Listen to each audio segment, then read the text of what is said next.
Ce podcast est soutenu par notre partenaire, l'entreprise familiale Léa Nature, qui élabore depuis 1996 des cosmétiques bio et naturels d'exception, avec des marques de beauté comme SoBioéthique, les soins aux actifs précieux, en symbiose avec la peau, vendus en grande et moyenne surface, ou Eau Thermale Chonzac, les soins bio-affinitaires, même pour les peaux très sensibles, à l'eau thermale, vendue en para, en pharmacie et magasins bio, ou la toute nouvelle et très jolie marque, la source Eau Thermale Rochefort, le soin dermo-botanique certifié bio à l'eau thermale florale. Un immense merci à Léa Nature.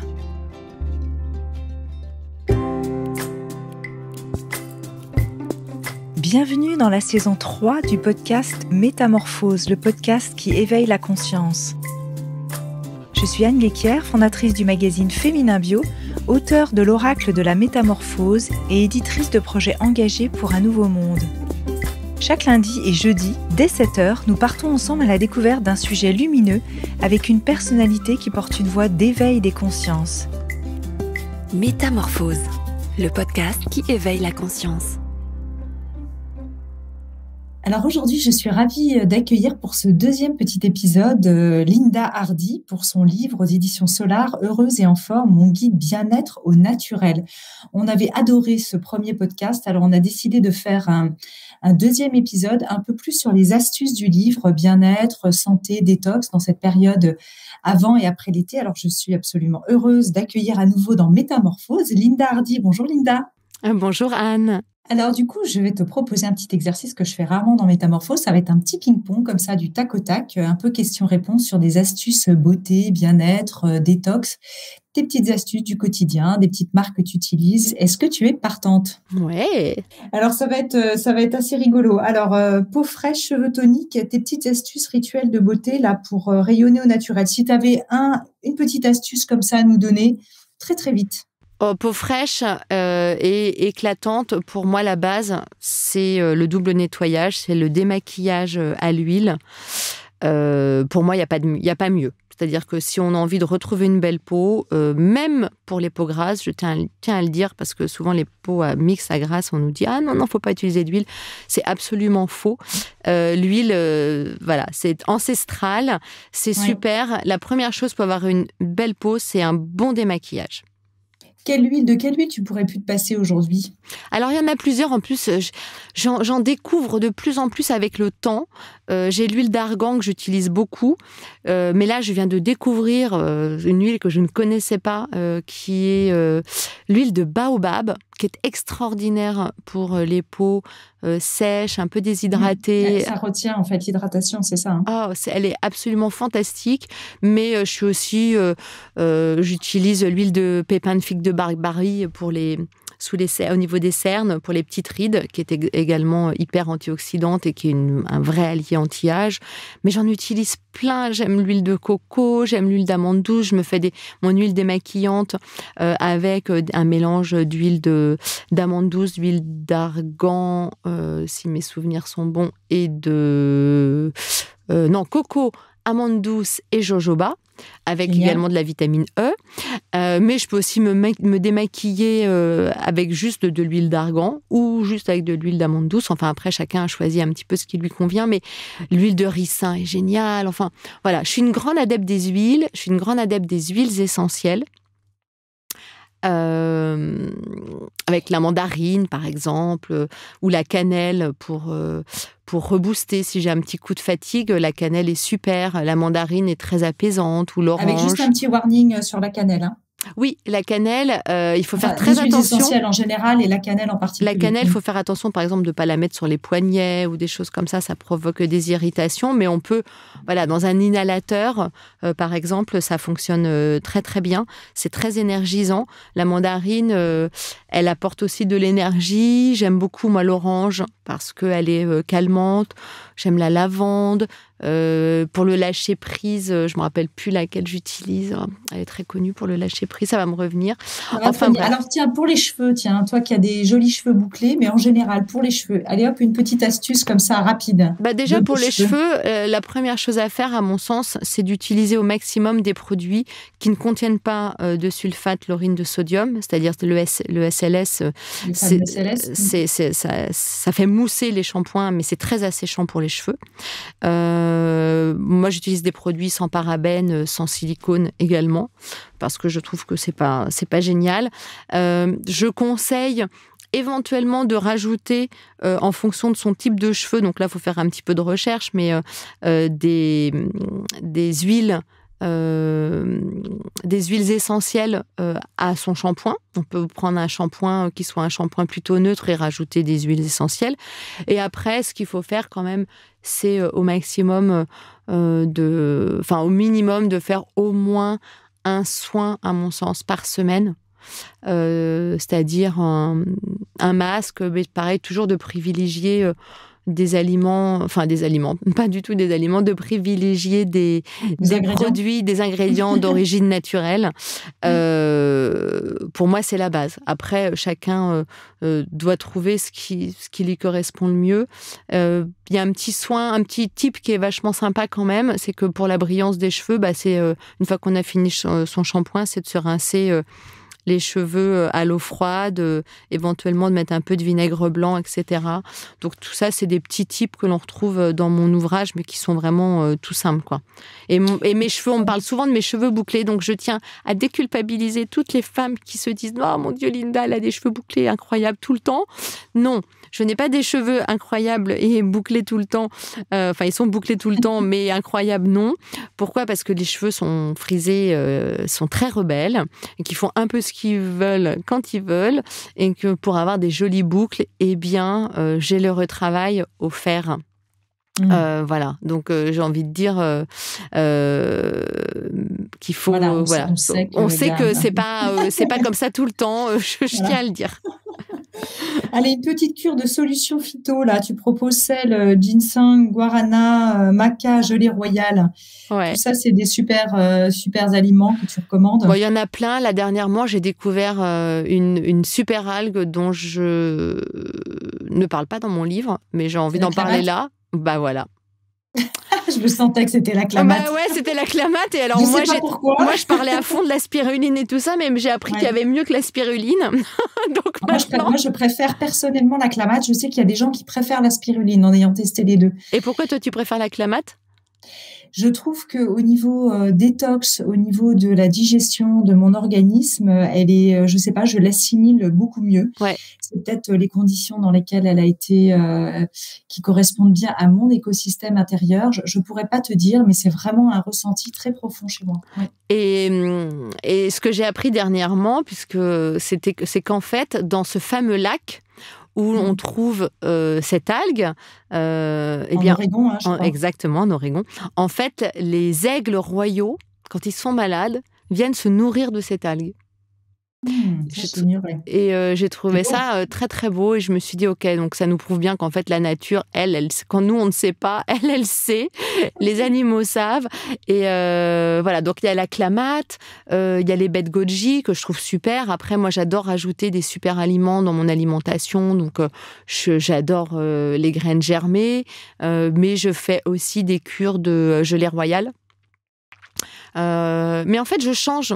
C'est-à-dire que je n'habitue jamais. Alors ça, je ne sais pas si c'est bien ou pas bien, mais en fait, je change régulièrement. J'habitue pas trop mon organisme aux mêmes super aliments, de la même manière que je prends pas à l'année les mêmes compléments alimentaires. Quand je prends des compléments alimentaires, je les prends sur 2-3 mois et après je change. Mais je suis devenue aussi une grande adepte personnellement des compléments alimentaires. Et ce que j'ai envie de dire dans cette période, qui est encore une période de pandémie, c'est que ça me paraît essentiel au quotidien. On ne le dit pas assez. Notre ministre de la Santé ne nous le dit pas, et moi je ne comprends pas pourquoi. Il faut prendre de la vitamine D, il faut prendre de la vitamine C parce qu'elle permet une meilleure assimilation de toutes les autres vitamines, et il faut prendre du zinc pour booster son système immunitaire. Et ça, c'est la base. On devrait avoir une ordonnance par notre médecin, que ça soit remboursé à 100% par la sécurité sociale. On ne nous l'explique pas assez. Ça coûte pas cher, et c'est quand même une très bonne aide au quotidien, quoi. Ah, c'est excellent, il n'y a rien de tel que la prévention. Bah oui. Une petite astuce, un peu détox de printemps, et puis peut-être évidemment à l'approche de l'été, on a envie d'avoir des petits tuyaux aussi pour avoir un teint extraordinaire. Alors moi, ma petite astuce pour le printemps, on va dire que ça va être de consommer au maximum si on a envie de se délester de quelques kilos ou en tout cas de perdre de l'eau. C'est plus ça que j'ai envie de dire. Moi, par exemple, j'ai des problèmes de circulation depuis toujours, des problèmes de retour veineux. J'ai tendance à faire de la rétention d'eau. Donc, il y a des aliments, évidemment, que j'évite. C'est-à-dire que moi, le pain, si je mange trop de pain, même si j'adore ça, du pain blanc notamment, je fais de la rétention d'eau. Si je mange trop de produits laitiers, je fais également de la rétention d'eau. Donc, j'ai envie de dire un peu le holà sur ces produits-là, ou en tout cas d'essayer, si on n'a jamais testé, pour améliorer la circulation, et de consommer au maximum ce que moi j'appelle des aliments yin, ou enfin qu'on appelle des aliments yin ou hyper yin, et ce sont notamment beaucoup les légumes verts, certains fruits comme les fraises, le kiwi, la pomme, les fruits exotiques, une majorité de poissons, certains fruits de mer. Les produits laitiers font partie, mais moi je sais que je les assimile pas très très bien. Et ça permet, quand on décide par exemple pendant 5 jours d'avoir une alimentation hyper yin, avec des aliments hyper yin, très honnêtement, on perd facilement en mangeant bien à sa faim et avec des quantités qui ne sont pas forcément restreintes, on perd facilement 1,5 kg. Mais parce qu'on élimine beaucoup d'eau. Donc ça marche très très bien, je trouve. Dans ce cadre-là aussi, je me fais toujours, assez souvent dans la semaine, moi, des jus de rainan. J'ai pas un appétit de dingue le matin, mais j'adore me faire des jus avec fenouil, céleri branche, pommes, kiwi, un petit peu également de persil. Donc ça marche très bien. Oui, à l'extracteur de jus, effectivement, c'est toujours mieux que la centrifugeuse, même si, ce qui est un peu regrettable sur les extracteurs de jus, c'est que c'est quand même cher, hein. C'est pas forcément... c'est pas simple... c'est pas des prix qui sont donnés pour tout le monde, même si c'est un petit peu mieux que ça l'était il y a quelques années. Voilà, un petit peu pour la détox, et puis pour la détox du printemps... ce qui est bien aussi quand même, c'est le jeûne intermittent 1 fois par semaine, hein, de mettre son organisme au repos pendant au minimum 16 heures, ça peut que faire du bien. Et pour moi, c'est quand même aussi une des règles pour une bonne santé. Intéressant. Pour ce qui concerne l'été et le teint. Voilà, on a envie de soleil, et puis d'arriver, là on en a un peu marre d'être... à l'intérieur et un peu confiné. Donc, c'est vrai qu'on parlait de vitamine D tout à l'heure, on a un besoin de soleil et envie. Oui. Alors, il faut savoir que pour la vitamine D, par exemple, quand on n'est pas suffisamment, les gens parfois ne le savent pas, quand on a envie de faire un peu le plein de vitamine D, c'est important de mettre les jambes et les bras au soleil. Oui. Okay, parce que parfois, on pense qu'on se met en pantalon comme ça, on ferme les yeux. Alors c'est bien, hein, c'est très agréable comme sensation, mais pour vraiment bien absorber la vitamine D, il faut mettre les bras et les jambes au soleil. Donc ça, c'est la première chose. Moi, j'adore le soleil. Évidemment que c'est pas bon pour la peau. On va dire les choses comme elles sont. À haute dose. À haute dose, c'est pas bon pour la peau. Donc, il faut quand même privilégier au maximum, quand on s'expose au soleil, des heures qui soient plutôt dans la matinée avant 11 heures et plutôt après 16 heures. De se protéger avec un bon écran solaire. Et j'ai envie de dire aussi, moi, ce que je trouve qui marche très, très bien, j'ai testé, ça fait les 2 dernières années, ça fait pas si longtemps que je fais ça, mais j'ai testé les cures de compléments alimentaires à base notamment de bêta-carotène. Et je trouve que ça prépare très bien la peau au bronzage. D'abord, ça permet de prolonger le bronzage. Et ça, quand on fait ça, 1 mois ou 2 mois avant de partir, on n'a pas de coup de soleil. Et ça, je trouve que c'est quand même pas mal. De très bonne qualité. Hein. Oui, on est d'accord. Mais moi, j'ai 2 marques que j'ai essayées que je trouve qui fonctionnent Alors, tu peux nous les donner. Très, on n'est très pas bien. À la télévision, on peut y aller. En fait, alors j'ai testé l'année dernière une marque qui s'appelle D+. Claire, que j'ai rencontrée, elle a fait une gamme qui s'appelle Pripère. Donc là, la Pripère, c'est vraiment pour préparer la peau à l'exposition au soleil. Je trouve qu'il marche très très bien avec une gamme Repair qui se prend le soir quand on va déjà au soleil et qui contient de l'huile de bourrache, notamment de l'huile d'onagre, de la vitamine A. Et ça marche bien sur la peau. Je trouve ça très efficace. Et puis, j'ai découvert plus récemment une gamme qui marche très, très bien aussi, d'une marque qui s'appelle l'Achille Beauty. Donc, ce sont des produits qui sont, en termes de prix, aussi beaucoup plus abordables que des plus, avec une gamme qui s'appelle Good Sun, qui marche très, très bien également, sur lequel il y a très bon retour aussi des consommateurs. Donc voilà. Après, je pense qu'il y en a d'autres. Il y a Eunobiol qui fait ça depuis très longtemps, qui a été un petit peu précurseur sur ce genre de produits, mais je les connais moins. Enfin, je les ai utilisés il y a très longtemps et moins récemment. Je pense à Oemine aussi, qui est c'est un de nos annonceurs aussi, mais c'est vrai que moi je les recommande parce qu'ils sont bio et c'est formulé aussi là encore par un dermatologue avec peu d'impact sur l'environnement, donc c'est toujours chouette. Mais c'est vrai que voilà, il faut les choisir de qualité, prendre le temps en tout cas de le choisir. Et puis fabriquer en France, c'est toujours mieux. C'est le cas aussi de ceux que j'ai cités. Un petit masque qui te plairait comme ça pour avoir un petit peu de glow, encore une fois, pour donner ce petit côté magique, bonne mine. Alors moi, je suis une fan absolue des masques. J'en essaye plein. J'essaye aussi d'en faire moi-même avec des recettes do it yourself. Mais qu'est-ce que j'utilise ? Moi, j'ai un produit que j'adore qui est le masque éclat de la marque SVR. Je ne sais pas si ça te dit quelque chose, qui est un peu comme un peeling éclat. C'est une mousse à base de vitamine C. Ça marche très bien. Tu ferais toi-même, tu as une idée de recette. Je pense aussi, alors ça n'a rien à voir avec le masque, mais tu as fait fureur avec ta recette de dentifrice au charbon. Oui, alors j'ai eu quelques personnes qui se sont un peu offusquées. Les pinceaux. Qui se sont offusquées, qui ont dit non, il faut absolument et le fluor et pas le bicarbonate, le charbon, c'est hyper abrasif, etc. Enfin, voilà. Donc j'ai un petit peu, on va dire, raisonné les choses en disant vous n'êtes pas obligé d'utiliser ça tous les jours, etc. Enfin. Je suis assez surprise parce que vous n'avez pas un seul dentiste qui vous dit que quand vous faites des blanchiments, c'est quand même... il y a quand même plein de produits dedans qui ne sont pas top. Mais par contre, vous mettez une recette avec une pincée de pointe, de couteau, de charbon. Et là, mon Dieu, vous avez tous les dentistes qui vous tombent dessus. Enfin, ce n'est pas tout à fait le cas, mais quelques-uns. Donc voilà. Pour le visage, moi, je fais des mélanges. Alors, je suis un petit peu en phase aussi d'expérimentation. L'autre jour, je me suis fait un masque tout simplement où j'écrase de l'avocat avec de l'huile d'olive. Voilà.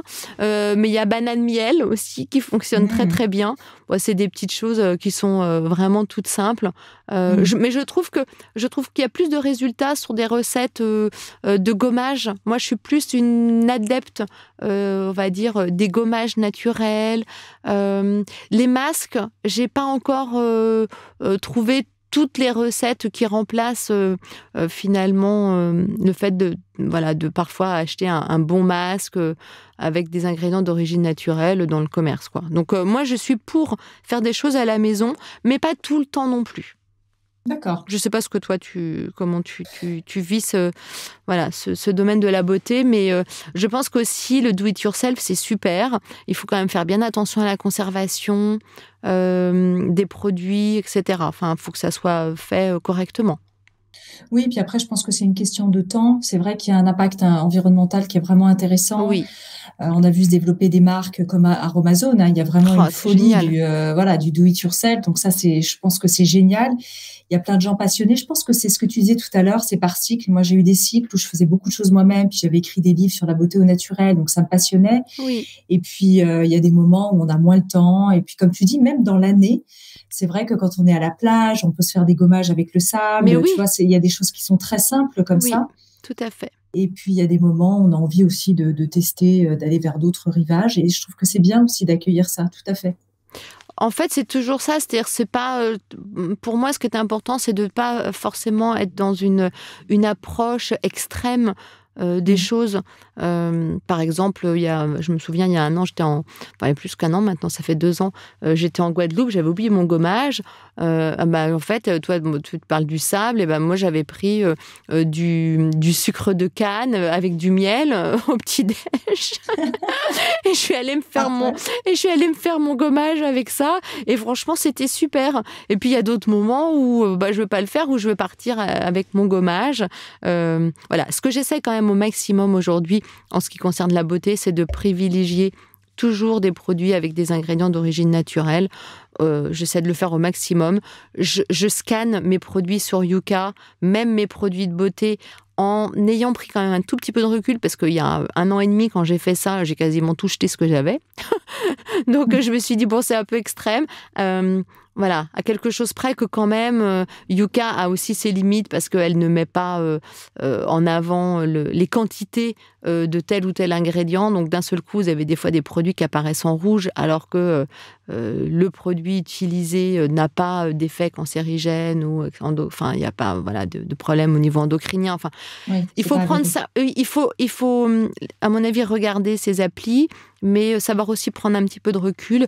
Et pour moi, privilégier au maximum les produits avec des ingrédients d'origine naturelle. Et fabriqués en France. J'essaye le plus possible. En France, oui, bien sûr. J'essaye le plus possible. C'est super. Je crois que tu as aussi une petite routine Ayurveda le matin. Alors peut-être, je ne sais pas si c'est Samuel qui te l'a insufflé, mais c'est vrai que c'est toujours sympa aussi, ces petites routines ayurvédiques le matin. Est-ce que tu as envie de la partager en conclusion? Oui, alors, mon premier geste du matin, et ça c'est vraiment tous les jours, c'est de boire un grand verre d'eau chaude. Le matin au réveil. C'est la première chose que je fais à jeun. Il faut savoir que c'est très bon pour le foie, notamment l'hiver, parce que le foie a besoin de chaleur. Et donc c'est très très bien pour démarrer la journée. Donc ça, c'est la première chose. J'utilise... Alors, il y a eu un moment, là, je le fais moins en ce moment, parce que c'est un peu long, parfois, puis j'y pense pas toujours. C'est les gargarismes avec de l'huile de sésame. Je ne sais pas si tu as déjà fait ça. Oui. J'avais appris ça notamment dans les stages détox à la Pensée Sauvage. Exactement. On a été dans les mêmes endroits. Donc ça, c'est sympa. Alors, je conseille pour ceux qui ont envie de s'y mettre. Donc, c'est une cuillère à soupe d'huile de sésame. C'est en fait comme si c'est pas des gargarismes. Comment on appelle ça? C'est quand comme quand on se lave les dents et qu'on se nettoie la bouche avec l'eau avant de cracher. C'est des bains de bouche, on va dire. Des bains de bouche où on gonfle les joues. Vous voyez, je ne vais pas faire le bruit là parce que ça fait comme ça. Un petit hamster. Comme un petit hamster.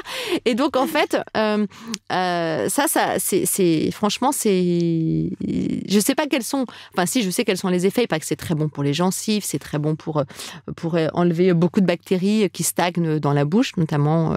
Et ce qui est bien, c'est bien de le faire, en fait, pendant sa douche. Parce que moi, je trouve que c'est chiant le matin, c'est long. Parce que c'est au minimum, c'est 5 minutes minimum. Et vous avez quand vous allez faire des cures en Inde, ça peut durer 20 minutes. Hein. Donc, c'est quand même un peu long. Sous la douche, c'est pas mal. Bon, vous pouvez pas chanter, mais au moins, ça passe vite. Pour la laine. C'est bon pour la laine et quand on jeûne, c'est un point important. Exactement. Donc, on a ça. Le gratte-langue. Le gratte-langue qui est quand même un ustensile qui peut paraître barbare, mais qui est quand même assez génial. Donc, le matin, juste après... Alors, il y a un truc que je ne me souvenais plus, parce que ça fait un petit moment. Mon gratte-langue, en fait, comme je ne fais pas trop l'huile de sésame, je ne sais jamais après l'huile de sésame si c'est avant ou après. Donc, quand je me fais l'huile de sésame, je ne sais plus trop, en fait, s'il faut faire le gratte-langue avant ou après. Peut-être que toi, tu sais. Écoute, je ne me souviens plus non plus, il me semble que c'est après. Il me semble que c'est après, oui, c'est ça. Et voilà. Et puis sinon, l'autre routine, alors que je fais pas en ce moment, mais que j'ai fait pendant un petit moment et qui est quand même particulièrement recommandée, surtout pour les personnes qui sont sujettes aux infections ORL, c'est le Netilota. Donc c'est ces petits appareils, qui ressemblent à comme un mini arrosoir. avec un petit bout. Et en fait, ça consiste à mettre de l'eau tiède avec un petit peu de sel adapté par une narine pour que ça recoule de l'autre côté. Et ça nettoie vraiment toute la sphère ORL. Et c'est très, très bon, notamment, c'est vrai que là, on est sur une période où moi, je ne le fais pas, mais c'est particulièrement recommandé en automne et en hiver pour justement prévenir les rhumes, les bronchites, les rhinos et tout ça. Donc ça, c'est ça fait partie des... Mais ce que je fais vraiment au quotidien, sans jamais sans passer à côté, c'est vraiment le verre d'eau chaude déjà et le gratte-langue. Eh bien voilà, merci beaucoup Linda Hardy. On a plein de petites astuces dans cette intersaison, fin du printemps, début de l'été. Merci pour ce deuxième podcast sur les astuces de ton livre.